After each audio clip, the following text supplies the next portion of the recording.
Bapak, Ibu, dan Saudara sekalian, selamat pagi. Selamat berjumpa kembali di dalam kasih-Nya Tuhan Yesus. Bersyukur kepada Tuhan kalau kita minggu ini memasuki bulan yang baru, bulan Juni, bulan ke-6. Bersyukur kepada Tuhan, Tuhan menyertai kita. Dan itu semua karena anugerah Tuhan, karena kasih Tuhan di dalam hidup kita. Dan penyertaannya sempurna atas hidup kita. Mari kita mau berikan waktu yang terbaik untuk Tuhan. Kita akan memulai ibadah ini. Mari kita mau sama-sama berdoa. Bapa di surga, kami bersyukur Tuhan.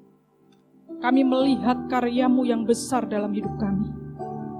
Kami melihat kasih-Mu di dalam hidup kami. Dan penyertaan-Mu Tuhan, kami melihat setiap waktu.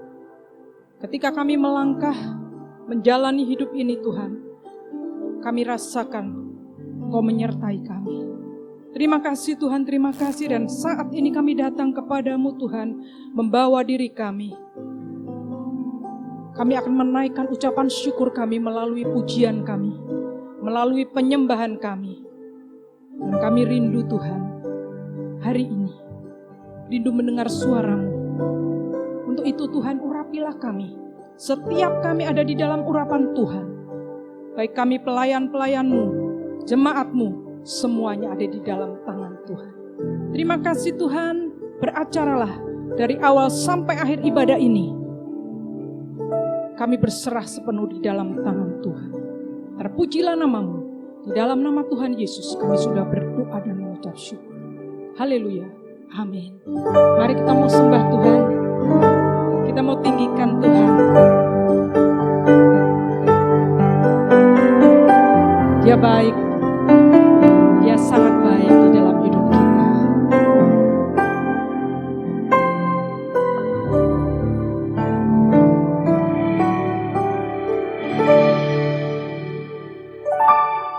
Penyertaan-Mu Tuhan, segalanya bagiku. Hadir-Mu di hidupku, terutama bagiku.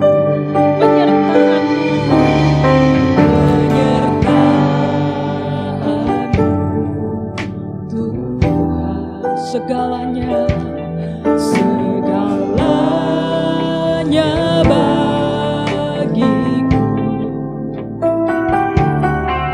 Hadir-Mu di hidupku, terutama bagiku.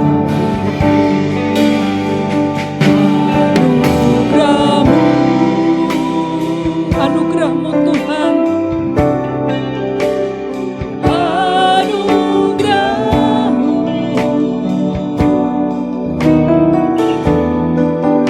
semua karena anugerah-Mu, bukan karena kekuatanku. Anugerah-Mu Tuhan, anugerah-Mu,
hanya bagiku Tuhan. Hadir-Mu Tuhan, hadir-Mu di hidupku.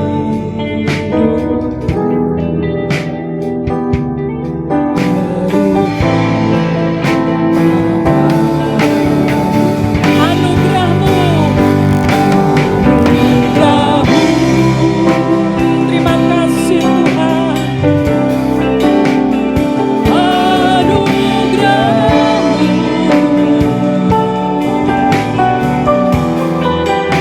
Semua karena anugerah,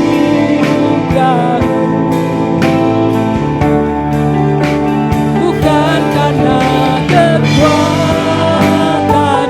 Anugerah-Mu Tuhan, anugerah. Terima kasih Yesus.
Tuhan, naikkan pujian ini.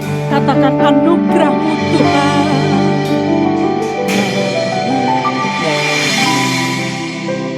Bapak dan Ibu sekalian, anugerah Tuhan.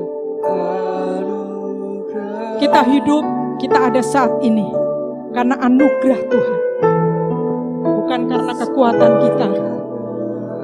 Anugerah-Mu, terima kasih Yesus. Karena kekuatanku, anugerah Tuhan, anugerah-Mu, terima kasih. Anugerah-Mu Tuhan, kasih dan sayang, sumber kekuatan bagiku. Kami undang sidang jemaat bangkit berdiri. Anugerah Tuhan, anugerah, amin. Oh baik Tuhan, anugerah-Mu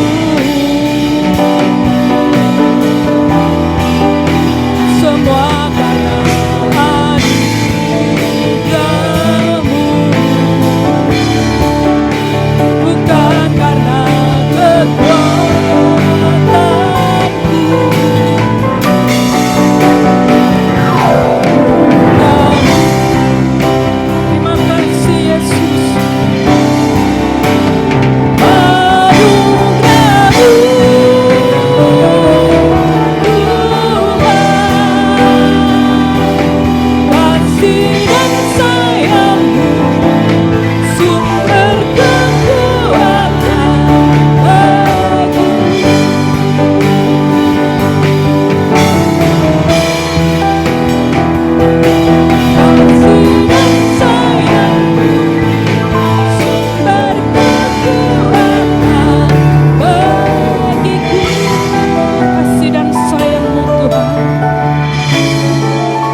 kasih-Ku Yesus,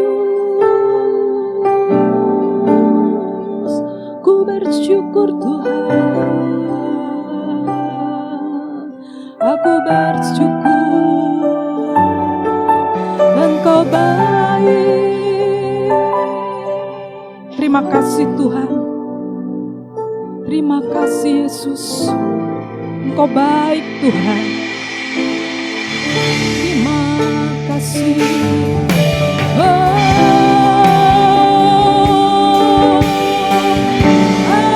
Anugerah-Mu bersyukur.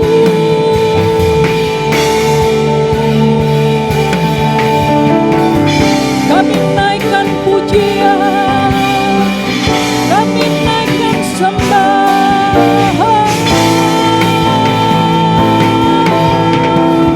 Terima kasih, kami sembah, kami sembah Engkau Tuhan. Engkau baik, kami bersyukur, kami muliakan. Terima kasih, terima kasih Tuhan. Inilah hidup kami Tuhan. Kami tahu Tuhan, Kau sangat baik. Anugerah-Mu Tuhan, kami melihat karya-Mu di dalam hidup kami Tuhan. Terima kasih Tuhan. Telah kulihat, terima kasih, kebaikan-Mu yang tak pernah habis di hidupku. Ku berjuang sampai akhirnya Kau dapati aku tetap setia. Telah kulihat, telah kulihat, terima kasih Tuhan, kebaikan tak pernah habis.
Selamat pagi Bapak Ibu dan Saudaraku yang kasih Tuhan. Apa kabar? Ya, kita mengucap syukur kepada Tuhan kalau pagi hari ini dipertemukan lewat ibadah ini dan melihat kebaikan-kebaikan Tuhan yang terjadi dalam hidup kita, dalam hidup saudara seiman kita. Bapak Ibu Saudaraku yang dikasih Tuhan, pagi hari ini kita akan berbicara mengenai hidup kekal. Ini adalah seri yang kedua. Ya, seri pertama sudah kita pelajari. Saya sudah menyiapkan sampai dengan seri yang kelima, Bapak Ibu. Ya, supaya kita betul-betul mengerti perjalanan hidup kita ini. Sehingga kita hidup tidak main-main, tapi kita hidup serius dalam menghadapi kehidupan ini. Bapak Ibu Saudaraku, hari-hari ini adalah hari-hari yang kita merasakan cukup berat ya. Saya berjumpa dengan banyak orang Bapak Ibu. Ya, saya berjumpa dengan banyak orang. Dan semuanya berkata, parah ini Pak Pendeta. Sangat parah kondisi ini. Tapi kita percaya Bapak Ibu, ya Tuhan membuktikan kasih-Nya kepada kita dan membedakan antara orang yang percaya kepada Allah dan orang yang tidak percaya kepada Allah. Tidak semua orang Kristen adalah orang yang percaya kepada Allah. Tapi orang yang menaruh harap kepada Tuhan, orang yang mengandalkan Tuhan, firman Tuhan berkata, diberkatilah orang yang mengandalkan Tuhan. Pagi hari ini kita belajar Bapak Ibu mengenai hidup kekal. Saya minta tolong dibacakan Efesus 2 ayat 6 sampai dengan yang ke-9. Efesus 2 ayat 6 sampai dengan 9. Dan di dalam Kristus Yesus Ia telah membangkitkan kita juga dan memberikan tempat bersama-sama dengan Dia di surga, supaya pada masa yang akan datang Ia menunjukkan kepada kita kekayaan kasih karunia-Nya yang melimpah-limpah sesuai dengan kebaikan-Nya terhadap kita dalam Kristus Yesus. Sebab karena kasih karunia kamu diselamatkan oleh iman. Itu bukan hasil usahamu, tetapi pemberian Allah. Itu bukan hasil pekerjaanmu. Jangan ada orang yang memegahkan diri. Amin. Bapak Ibu Saudaraku yang dikasihi Tuhan, Efesus 2 ayat 6 sampai dengan ke-9 ini berbicara tentang hidup kekal. Sekali lagi, ini tujuan hidup kita Bapak Ibu. Ya. Kalau kita perjalanan hidup kita ini punya tujuan, maka kita akan berusaha semaksimal mungkin untuk bisa sampai kepada tujuan itu. Itulah hidup Bapak Ibu. Jadi kita harus punya planning. Kita harus punya goal. Termasuk perjalanan hidup rohani.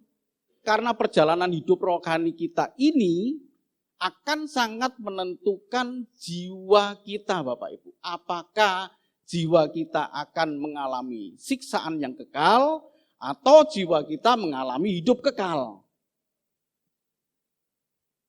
Selamat datang Pak dari Bandung ya. Selamat bergabung ya. Mudah-mudahan diberkati Tuhan. Hari ini kita belajar mengenai hal ini Bapak Ibu. Jadi pelajaran dari Efesus 2 ayat 6 sampai dengan 9 ini jangan sampai kita salah mengerti. Karena disebutkan di situ, itu bukan hasil usahamu, itu bukan hasil pekerjaanmu, itu kasih karunia. Dan seolah-olah hasil pekerjaan kita, perbuatan kita tidak berarti. Jangan sampai kita punya pengertian demikian. Jadi pelajaran dari Efesus ini memberi tempat di surga. Ya, ayat ke-6, dan di dalam Kristus Yesus Ia telah membangkitkan kita juga dan memberikan tempat bersama-sama dengan Dia di surga. Memberikan tempat bersama-sama dengan Dia di surga. To sit down together. Duduk bersama-sama dengan Kristus di sini. Ini menunjukkan anugerah. Ini menunjukkan pemberian, bukan hak. Ini bedanya dengan kekristenan itu selalu beda Bapak Ibu. Tadi malam saya juga ngajar di kaum muda, ya, mengenai memerintah bersama dengan Kristus. Saya minta kepada kaum muda untuk jangan terpengaruh oleh suara-suara atau ajaran dari luar Bapak Ibu. Ya. Termasuk ini Bapak Ibu. Ini bukan hak. Bukan hak karena saya perbuatan, bukan hak ya. Karena saya sudah melakukan perbuatan, maka saya berhak menerima dari Tuhan. Tidak ada itu. Tapi karena kasih karunia. Makanya dikatakan di sini, memberikan tempat di surga.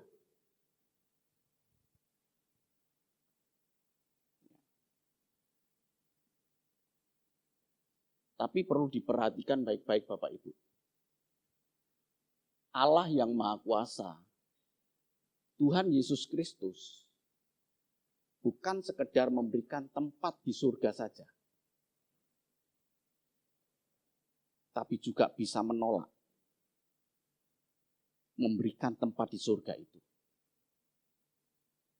Ya. Kalau Bapak Ibu kemudian dipersilakan, seperti Bapak ini datang, saya persilakan, silakan duduk Pak, silakan beribadah tempat ini. Bisa nggak saya usir? Sangat bisa. Tapi lihat Bapak Ibu, Allah yang Maha Kuasa itu bukan hanya sekedar memberikan tempat di surga, tapi juga bisa menolak kita. Yang merasa kita punya hak di surga. Ini harus hati-hati banget ini. Hidup kita nggak lama di sini Bapak Ibu. Ya. Tetangga saya 2 minggu lalu, pagi-pagi jam 5:30, dia keluar dari rumah untuk jalan pagi, Bapak Ibu. Jam 6, duduk di pos ronda yang dekat rumah saya, dan kemudian ngeblak. Orang-orang sekitar situ kemudian gedor-gedor rumah saya. Pak Rudi, tolong Pak Rudi, tolong. Jam 6 pagi. Saya keluar. Saya pegang. Ya, sepengetahuan saya ya, sesuai dengan apa yang saya ketahui, saya pegang. Saya denyah. Saya katakan, sudah nggak ada. Keluar dari rumah sehat. Jalan pagi. Tiba-tiba ngeblak. Dan saya masih menyaksikan, nafas terakhir saya menyaksikan.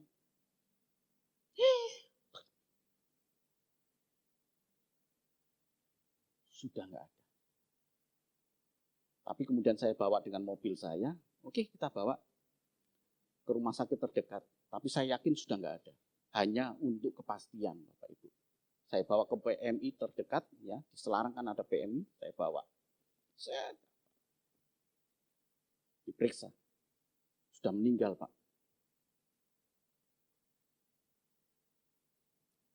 Setelah itu kan ada perjalanan hidup lagi. Mau kemana ini? Jiwa ini mau kemana? Kalau kita enggak memperhatikan dengan sungguh-sungguh mengenai hidup kekal ini, Bapak Ibu. Sukatiso itu memberikan tempat. Bahagia banget. Saat kita datang dan kemudian Tuhan Yesus, sit down please. Together with me. Duduklah bersama-sama dengan aku. Wah, happy banget itu. Tapi bayangkan kalau kita sudah merasa yakin dan kemudian berhadapan. Halo Yesus, Engkau kusembah selama hidupku. Aku tidak pernah mengenal kamu. Penyalah dari hadapanku. Betapa menyakitkannya hal itu, Bapak Ibu. Maka kita lihat di sini ya. Sekali lagi ini bukan hak. Tapi kasih karunia. Hanya saja perbuatan ini bukan menjadi tidak penting. Tolong baca ayat 10. Efesus 2 ayat yang ke-10. Karena kita ini buatan Allah. Diciptakan dalam Kristus Yesus untuk melakukan pekerjaan baik yang dipersiapkan Allah sebelumnya. Ia mau supaya kita hidup di dalamnya. Ia mau supaya kita hidup dalam perbuatan baik yang sudah dipersiapkan Allah.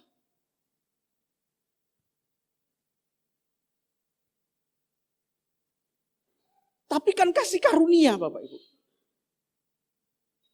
Saat kita menerima kasih karunia Allah, sekarang ini Bapak Ibu, saya kan terima kasih karunia Allah kan. Saya harus yakini. Saya menerima keselamatan bukan karena perbuatan baik saya, tapi karena kasih karunia Allah. Respon saya menerima kasih karunia Allah itu sama seperti kalau saya memberikan sesuatu hal yang berharga pada istri saya. Nih, saya kasih ya. Emas 60 kilo. Namanya Mas Rudi. Kalau dia menerima sesuatu hal yang berharga, kan dia akan perhatikan baik-baik. Ya kan? Kan nggak mungkin kemudian dia taruh sembarangan. Sama seperti itu, Bapak. Saya menerima kasih karunia Allah keselamatan, maka saya perhatikan baik-baik di sini. Caranya bagaimana saya memperhatikan baik-baik ini di sini? Yaitu dengan perbuatan baik saya ini, Bapak Ibu. Tapi perbuatan baik itu bukan hak untuk memperoleh tempat.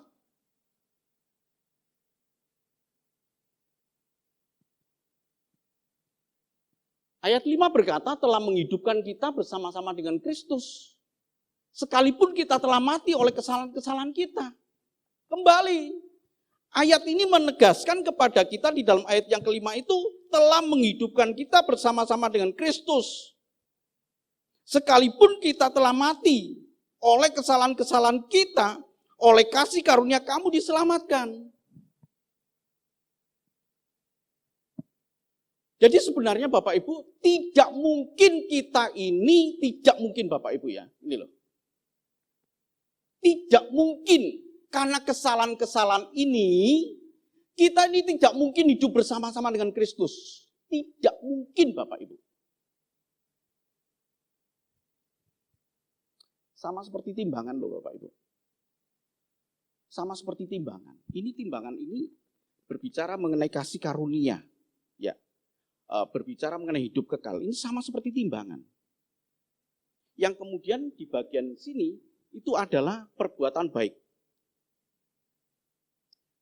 Terus sampai kita betul-betul memberikan semuanya. Tapi tetap begini.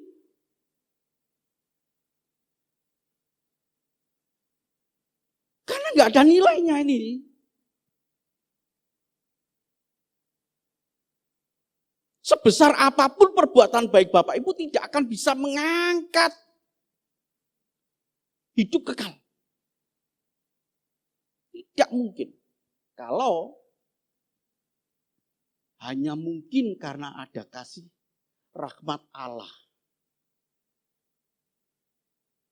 Jadi mengubah hal yang tidak mungkin ini, kemudian sekarang hanya mungkin.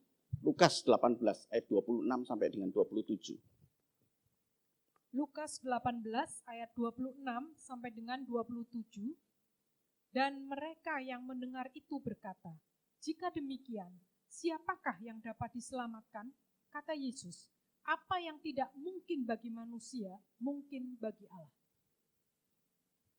Enggak mungkin. Bagi manusia enggak mungkin. Jadi Bapak Ibu Saudaraku, betapa berharganya kematian Kristus. Amin. Betapa berharganya. Ayat 26 berkata, di dalam Lukas 18 ini, ayat yang ke-26 berkata, dan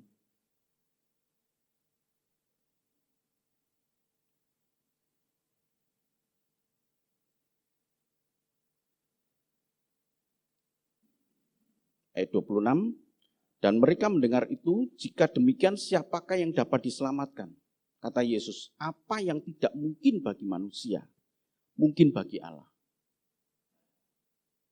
Apa yang mustahil bagi manusia? Ya. Mustahil bagi manusia, tapi mungkin bagi Allah. Dengan cara bagaimana?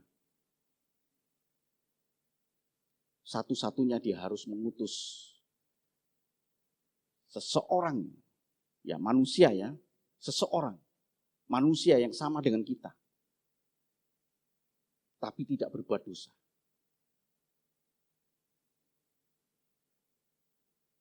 Masalahnya semua manusia jatuh dalam dosa. Semua manusia sudah kehilangan kemuliaan Allah. Sehingga Allah kemudian mengambil keputusan yang sangat krusial. Hei anakku, jadilah engkau manusia. Hakikat Allah sekarang harus ditanggalkan. Lepaskan. Dilepaskan. Semua kealahan dilepaskan. Dan harus sama seperti objek yang diselamatkan. Akhirnya mungkin. Cuma kan perjalanan Yesus, saya tidak pakai Tuhan Yesus ya. Perjalanan Yesus ketika dia menjadi manusia, Jangan sampai ini dia berbuat dosa. Walaupun itu mungkin berbuat dosa. Tapi Tuhan Yesus sampai dengan akhirnya di kayu salib itu tidak berbuat dosa. Hanya dia diperlakukan seperti orang yang berdosa. Sehingga darahnya ini mengubah sesuatu yang tidak mungkin untuk kita hidup bersama-sama dengan Kristus menjadi sesuatu hal yang mungkin hanya karena kasih karunia Allah. Jadi Bapak, Ibu, dan saudaraku yang sangat dikasihi Tuhan, hargai. Amin. Kematian Kristus itu adalah anugerah, itu adalah rahmat, itu adalah kasih karunia, itu adalah kebaikan Tuhan. Yang semestinya tidak layak untuk seseorang yang berdosa. Itulah disebut sebagai agape. Agape adalah kasih yang tidak beralasan.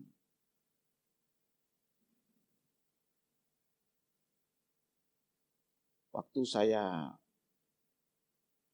membawa tetangga saya ini, Bapak, Ibu, dan saudaraku ya.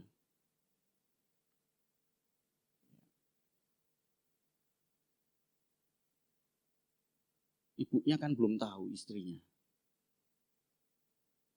Kan istrinya itu taunya suaminya jalan pagi. Akhirnya kemudian saya bilang, pelan-pelan ya, sampaikan kabar duka ini. Wah, saya nggak bisa Pak Rudi. Saya nggak bisa, yang satunya juga saya nggak bisa Pak Rudi. Akhirnya kemudian saya datang. Ya. Saya datang ke rumahnya. Bu, jangan kaget ya, Bapak udah nggak ada. Lu di mana? Setelah saya bawa ke PMI itu kemudian ibunya baru tahu kalau bapaknya itu nggak ada. Coba kita bayangkan Bapak Ibu, ya, kita ini kan hidup dibayang-bayangi maut kan, betul ya? Dibayang-bayangi maut Bapak Ibu. Tapi kalau kita nggak mempersiapkan dan kemudian kita tidak menghargai kasih karunia, rahmat, kasih Allah, kebaikan Tuhan ini, aduh, betapa cerobohnya kita Bapak Ibu. Ya, betapa cerobohnya. Bagaimana Tuhan itu mengubah sesuatu yang tidak mungkin menjadi mungkin. Itu kasih karunia Allah. Hidup kekal bukan usahamu. Ini firman Tuhan berkata dalam Efesus ini. Bukan hasil pekerjaanmu. Tapi itu bukan berarti tidak berbuat baik. Seperti tadi saya katakan.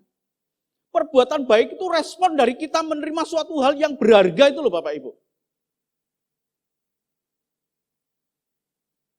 Saya dulu nggak kenal loh, nggak kenal Tuhan Yesus, nggak kenal. Saya hidup sesuka saya Bapak Ibu, betul-betul sesuka saya. Minggu yang lalu Bapak Pendeta Daniel menyampaikan firman Tuhan di minggu sore. Itu adalah teman SMA saya. Saya sudah wanti-wanti ke dia. Jangan ceritakan saya yang sebenarnya. Bahaya. Karena hidup saya kacau Bapak Ibu. Tapi begitu saya menerima, tahu anugerah yang Tuhan berikan, saya harus kejar itu. Ketertinggalan saya harus saya kejar Bapak Ibu. Apa yang saya punya pikiran, apa yang saya punya tenaga, apa yang saya punya finansial, saya coba berikan kepada Tuhan dengan sebaik mungkin Bapak Ibu.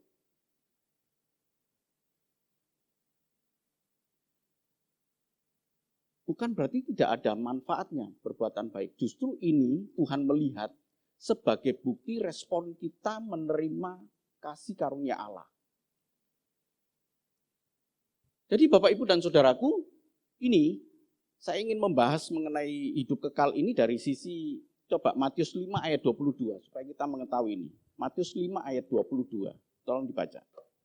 Matius 5 ayat yang ke-22. Tetapi aku berkata kepadamu, setiap orang yang marah terhadap saudaranya harus dihukum. Siapa yang berkata kepada saudaranya kafir harus dihadapkan ke mahkamah agama.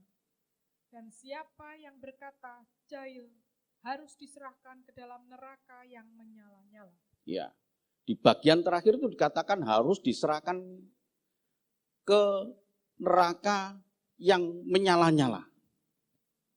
Ya, mungkin kalau kita jeli ya Bapak Ibu, kita suka baca ayat ini dan kemudian muncul pertanyaan, mosok sih ngomong jahil aja diserahkan ke dalam neraka gitu.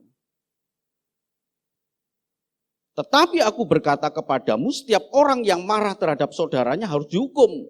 Siapa yang berkata kepada saudaranya kafir harus dihadapkan ke mahkamah agama. Dan siapa yang berkata jahil itu apa? Saya nanya saya survei beberapa orang Bapak Ibu ya, saya nanya, jahil itu apa? Jahil itu iseng Pak, jahil itu apa?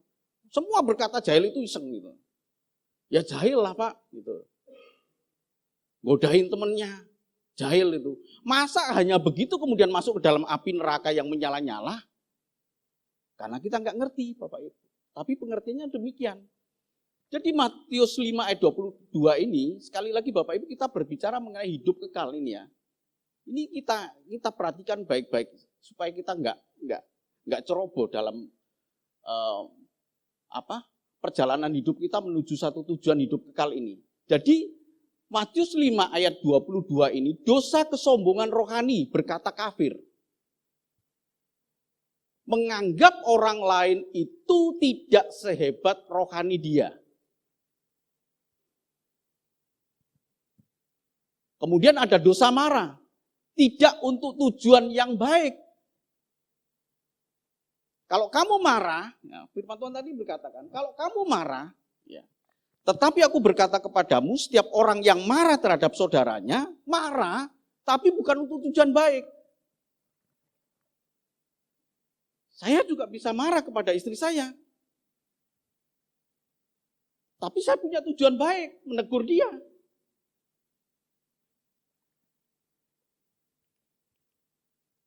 Nah, dosa marah ini tanpa sebab. Bahasa Yunaninya eke. Ya. Ada yang namanya eke. Mbak Nika bukan. Lain beda itu. Jangan kasih nama anak eke ya, eke. Ini tapi artinya ike itu tanpa sebab. Tanpa penguasaan diri, tanpa pengaruh positif. Ya, ini. Jadi marah dan kemudian mengatakan kafir. Kamu enggak rohani, enggak lebih rohani dari saya ini loh. Ya, gitu loh, kesombongan rohani Bapak Ibu. Pada intinya kesombongan rohani. Ya. Kemudian kata jahil. Jadi dosa karena marah yang disebabkan oleh hal sepele yang semestinya bisa dimaklumi, apalagi hanya karena praduga yang tidak berdasar, tetapi hanya karena tidak bisa menahan diri. Maksudnya gini Bapak Ibu, ya, Matius 5 ayat 22 ini hanya ingin sekedar menunjukkan siapa kita ini. Sempat istri saya beberapa, kan kerja Bapak Ibu, istri saya kerja di garmen itu berapa lama ya? 14 tahun di garmen Bapak Ibu. Dan dia punya bos. Tanpa sebab, tanpa marah, tanpa sebab apa-apa gitu ya. Sering marah, sering kali dia cerita kepada saya. Hanya karena ingin menunjukkan superior dia.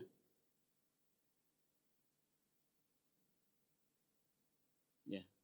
Kan ada juga segitu Bapak Ibu, tuan atau siapapun yang punya kedudukan kemudian pagi-pagi sudah marah. Hanya ingin menunjukkan.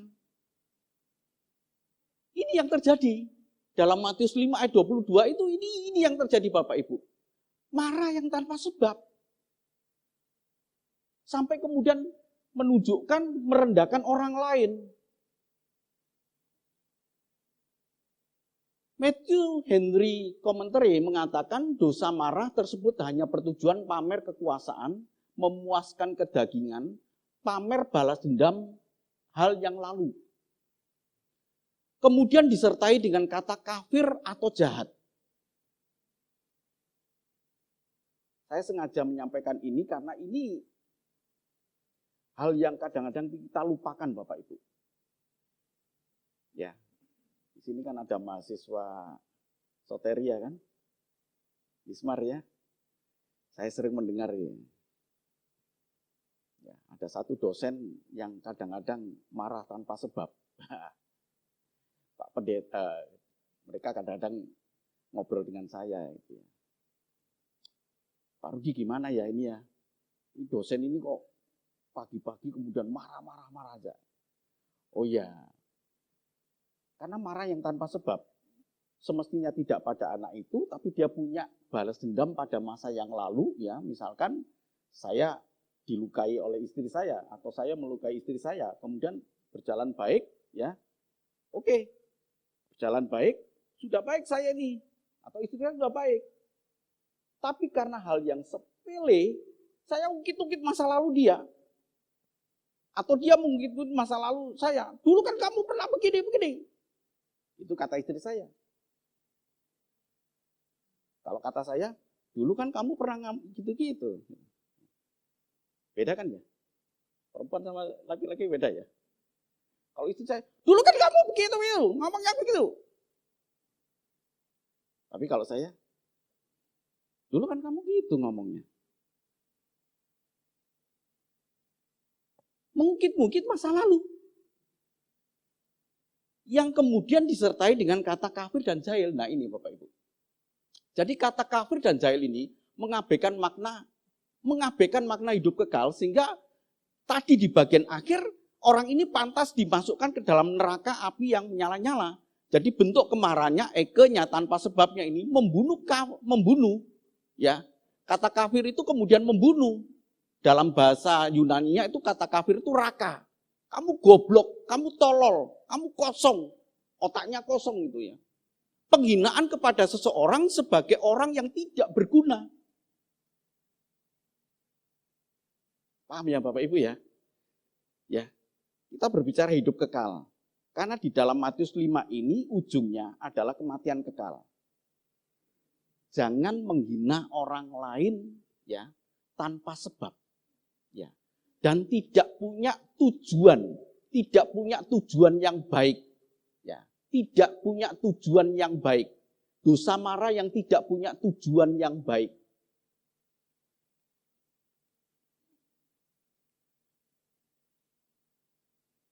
Bentuk kemarahan eke ini membunuh jahil ya. Membunuh juga dalam kata jahil itu juga punya arti kata membunuh.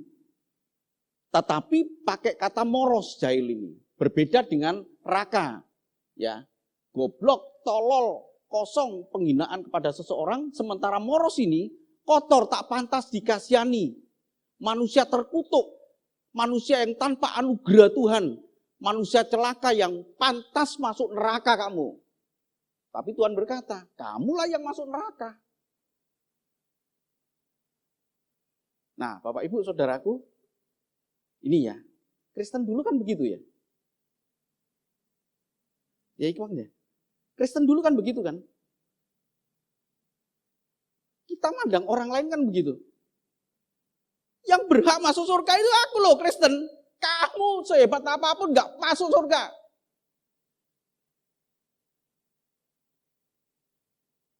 Kan kita begitu Bapak Ibu. Punya kesombongan rohani. Seolah-olah kita ini punya kapling di surga. Sementara orang lain gak punya. Memandang orang lain tidak pantas menerima anugerah Tuhan. Dan kemudian kita berkata, celakalah kamu manusia yang pantas masuk neraka. Tapi Tuhan berkata, kamu yang pantas. Kamu yang pantas masuk neraka.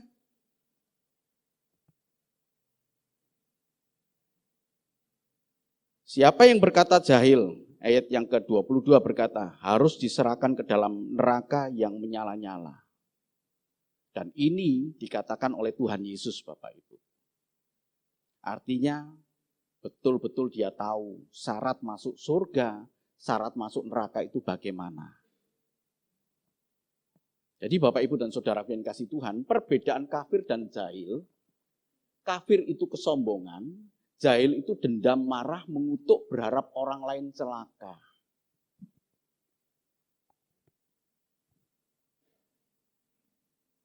Ada kesombongan karena ingin menunjukkan dirinya bahwa saya yang berkuasa, saya yang hebat, saya yang ya seperti preman-preman di jalan lah begitu Bapak Ibu. Sementara di sini tidak ada perasaan dendam, mengutuk, berharap orang lain celaka. Ya. Ini Bapak Ibu. Kalau ada orang yang melukai Bapak Ibu, kalau ada orang yang merugikan Bapak Ibu, kalau ada orang yang menipu Bapak Ibu, apakah hati Bapak Ibu senang ketika orang yang menipu, yang melukai, yang merugikan itu mengalami kecelakaan?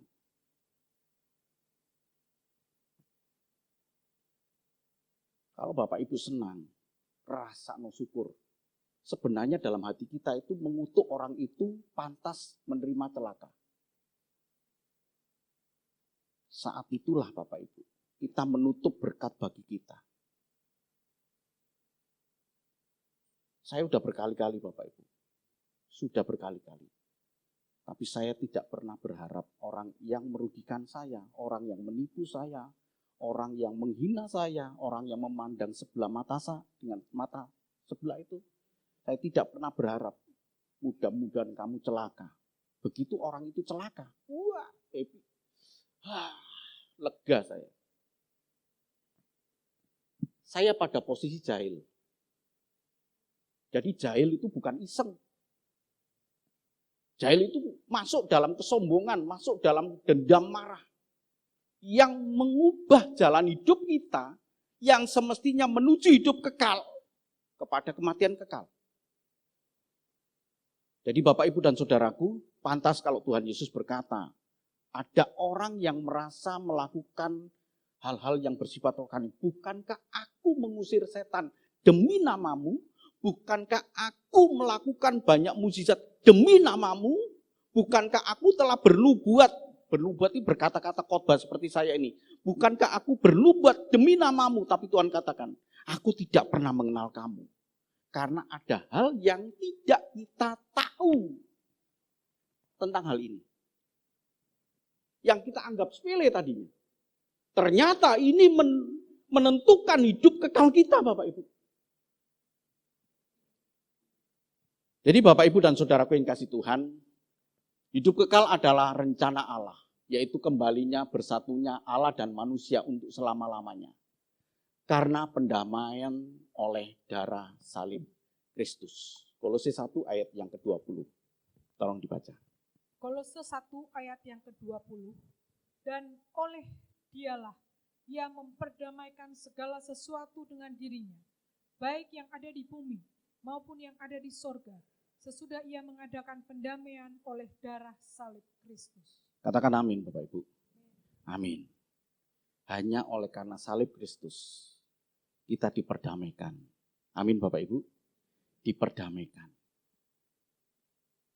Sehingga tujuan kita sangat jelas Bapak Ibu. Yaitu hidup kekal. Hiduplah sesuai dengan rencana Allah yang indah ini. Saat kita diperdamaikan, dipersatukan kembali dengan Allah untuk selama-lamanya. Tuhan memberkati. Amin.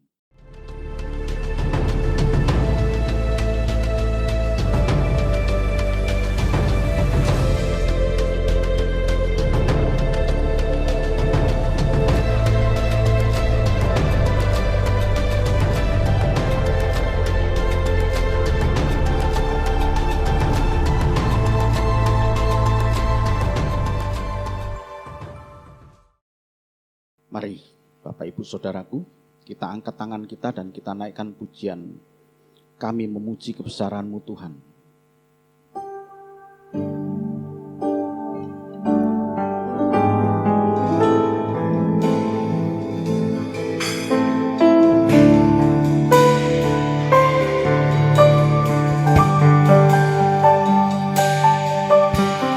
Kau baik,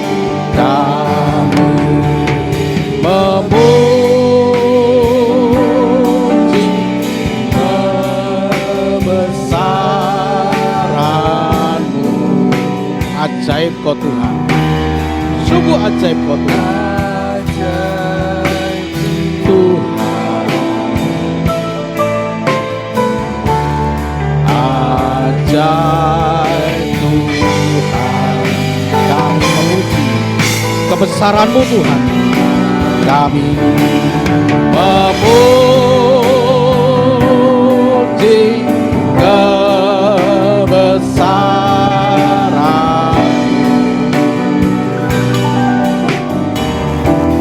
Ajaib Tuhan. Ajaib Tuhan. Ajaib kau Tuhan. Ajaib Tuhan.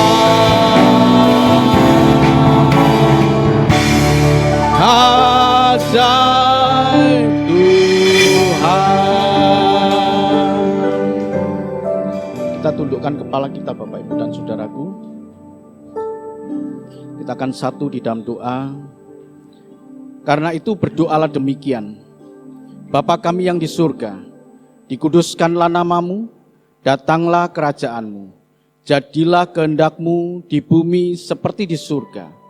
Berikanlah kami pada hari ini makanan kami yang secukupnya, dan ampunilah kami akan kesalahan kami, seperti kami juga mengampuni orang yang bersalah kepada kami.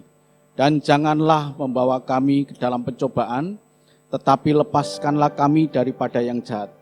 Karena Engkaulah yang empunya kerajaan, dan kuasa, dan kemuliaan sampai selama-lamanya. Amin. Saya undang para pelayan Tuhan untuk maju ke depan. Kita akan berdoa buat anak-anak sekolah minggu ini. Kiranya meterai darah Kristus ada dalam kehidupan mereka. Mari kita satu di dalam doa Bapak Ibu, sementara sidang jemaat Tuhan mengarahkan hati untuk anak-anak Tuhan sekolah minggu ini Tuhan. Mari kita satu di dalam doa. Bapa, urapilah hamba-hamba-Mu yang sebentar akan menumpangkan tangan atas anak-anak sekolah minggu ini. Kiranya Tuhan Allah memberkati mereka. Terima kasih Tuhan, terima kasih. Saatnya hamba bertindak, menumpangkan tangan atas mereka dalam nama Tuhan Yesus.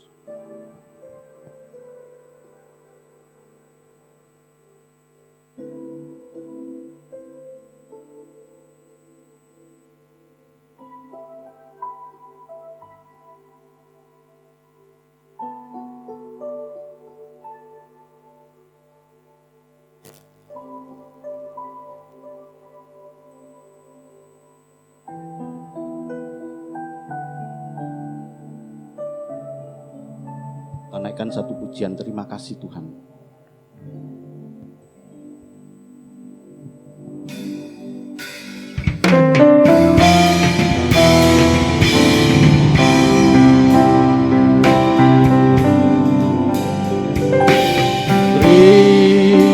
Terima kasih dalam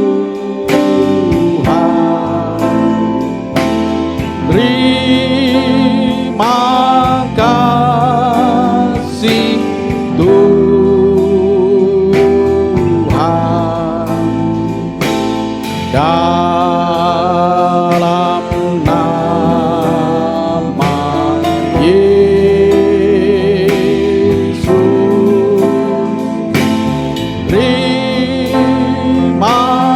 Terima kasih Tuhan.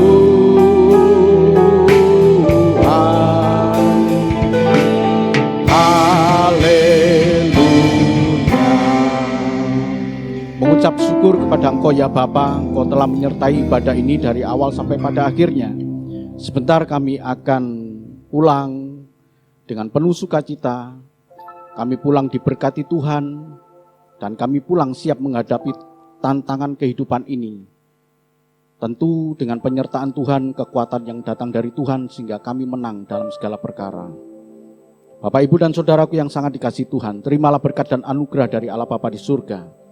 Kasih dan cinta Tuhan kita Yesus Kristus, anak yang tunggal, dan penghiburan kekuatan dari kuasa Roh Kudus menyertai Bapak, Ibu, dan Saudaraku yang kasih Tuhan mulai saat ini esok bahkan sampai Maranatha Tuhan Yesus datang menjemput kita. Allah yang maha besar, Allah yang maha baik, Allah yang mengasihi kita, memberkati dalam rumah tangga Bapak Ibu, diberkati dalam usaha pekerjaan Bapak Ibu, diberkati dalam keluarga, bahkan keluarga besar, anak cucu menantu dimanapun berada, diberkati Tuhan, disertai dan dilindungi Tuhan. Terima kasih ya Bapak, Engkau memberkati semua para pelayan Tuhan, guru-guru sekolah minggu diberkati Tuhan, pemain musik diberkati Tuhan, singer diberkati Tuhan, penerima tamu diberkati Tuhan. Begitu pula dengan tukang-tukang parkir yang mengatur, diberkati Tuhan. Damai sejahtera Tuhan menyertai. Kami berdoa pada saat ini Tuhan, buat bangsa dan negara ini, kiranya Tuhan Allah memberkati. Kesukaran dalam hidup ini Tuhan. Tuhan memberkati bangsa ini. Presiden, wakil presiden, dan semua perangkat-perangkat kenegaraan diberkati Tuhan, takut akan Tuhan. Terima kasih ya Bapa. Kami satukan hati kami ini Tuhan. Tuhan memberkati hamba-Hambamu yang melayani dalam seluruh, di dalam ibadah cabang. Tuhan memberkati mereka. Dalam nama Tuhan Yesus kami sudah berdoa dan mengucap syukur. Semua yang percaya mengatakan amin. Tuhan memberkati.